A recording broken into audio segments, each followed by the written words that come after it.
one of the questions that comes as we look at Judges is this issue of the Canaanites and Israel fighting them and clearing them out of the land that they've been living in. And so, is God a God who commands ethnic cleansing? And if so, how can that be right? And how can he be a God worth loving and worshipping and trusting?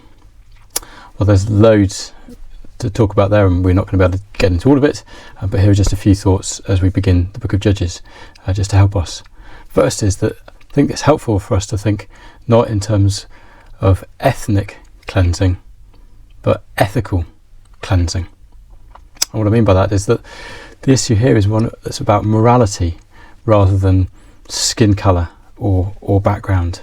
It's absolutely right that God does not anywhere show favouritism, discrimination on the basis of skin colour or ethnicity.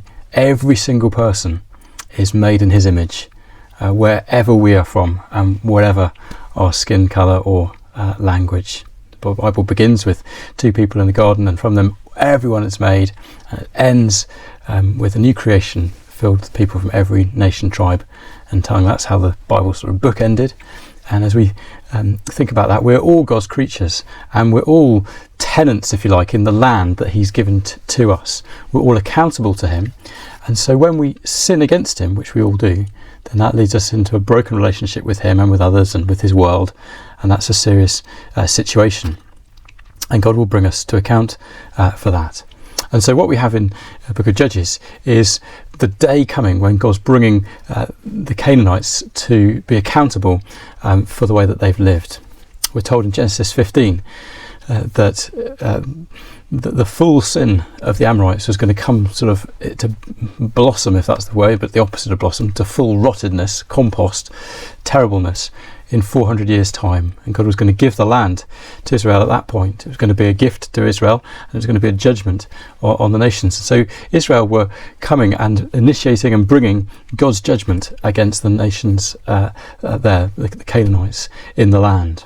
And they were to do that warfare in the ways that God told them to do. So in Deuteronomy 20, there are lots of instructions about how to justly go about that war, which was to involve various aspects of total destruction, because sin and evil are totally out of place before God and need to be dealt with completely. But this isn't ethnic, this is moral.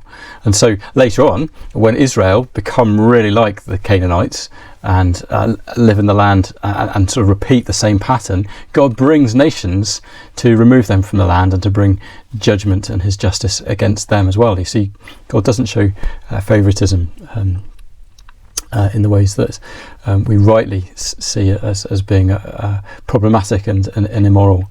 And we also know that because as we look at the chapter 1, we see Caleb, and who was a Kenizzite. We see the Kenites, and they're all part of Israel. They've become part of Israel by conversion. Famously, Rahab, the Canaanite in Jericho, she turned and converted to follow the Lord, to identify with him. So rather than face that being wiped out and that being judged, they were rescued through the same gospel, the same provision that the Israelites were enjoying. So that helps a bit. And as we come to the New Testament, we see that all judgment has been entrusted to the Son by the Father. And so, while yes, God does judge in history, and we're not given explicit revelation about exactly what's going on, but yeah, God does bring wickedness to an end and judge people in history. He supremely has promised a day of judgment when Jesus returns, and people mock and scoff at that. 2 Peter 3 addresses that. Where's this day that God's promised? But the Lord is patient, wishing no one to perish. The Lord doesn't delight in judgment as much as he delights in salvation. And so the awful, serious judgments that come on the Canaanites in the book of Judges should point us to that horrendous greater judgment of hell forever that is before anyone who's away from God and not rescued through Jesus.